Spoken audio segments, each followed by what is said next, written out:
Dalaga na si Maymay. Panulat ni na Charm May C. Rodriguez at Niño Kim P. Espiritu. Sa isang maaliwalas na hapon, masayang naglalaro sa palaruan ng paaralan sina Maymay at Shasha.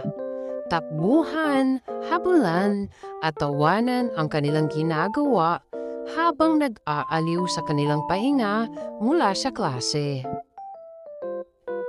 Habang naglalaro, biglang napansin ni Shasha ang kulang mansya sa likod ng palda ni Maymay. Napakunot ang noo niya at agad na lumapit sa kaibigan. Maymay, may dugo sa likod mo! Nasaktan ka ba? Tanong ni Shasha na may halong pag-aalala. Nagulat si Maymay at agad na hinawakan ang likuran niya. Hindi niya naramdaman na nasaktan siya, kaya lalo siyang nagtaka. Hindi ko alam, Shasha. Halika, puntahan natin si Binibining Rodriguez. Agad silang tumakbo papunta sa kanilang guro na si Binibining Rodriguez. Ito ay nagbabasa sa loob ng silid-aralan. Hingal na hingal silang nagpaalam na lumapit at nagtanong. Binibining Rodriguez, may dugo po si Maymay. Baka po nasaktan siya. Sabi ni Shasha na may pag-aalala. Ngumiti ng mahinahon si Binibining Rodriguez at tinapik ang balikat ni Maymay. Huwag kayong mag-alala mga iha. Hindi ito sugat. Ang tawag dito ay regla o menstruation. Ito ay isang natural na bahagi ng paglaki ng isang dalaga. Nagkatinginan sina Maymay at Shasha. Ano po ang ibig sabihin nito, Binibining Rodriguez? Tanong ni Maymay.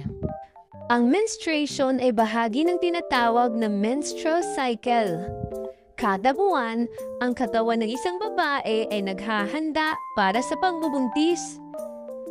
Kung walang fertilized egg ang lining sa loob ng matris, ay malalaglag at lalabas bilang dugo na tinatawag na regla.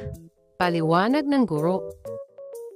Napatango ang magkaibigan habang pinakikinggan si Binibining Rodriguez. Ibig sabihin po, normal lang ito? Tanong ni Shasha. Oo, Shasha, normal lang ito sa lahat na nagdadalaga. Isa itong patalandaan na lumalaki na kayo at nagbabago ang inyong katawan.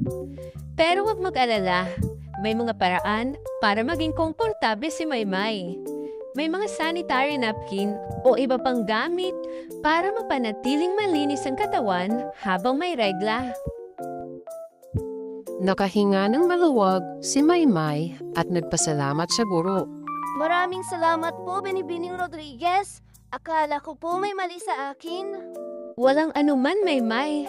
Lahat ng babae ay dadaan dito.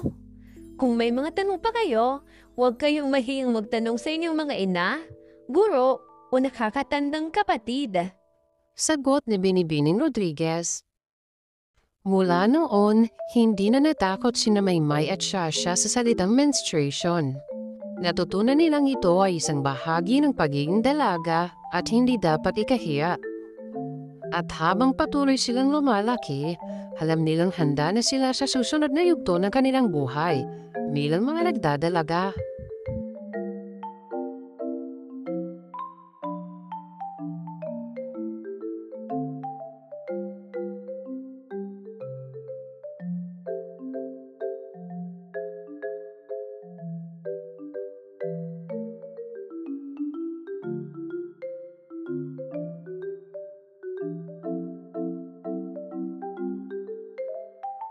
Dalaga na si Maymay. Panulat ni na Charm May C. Rodriguez at Niño Kim P. Espiritu.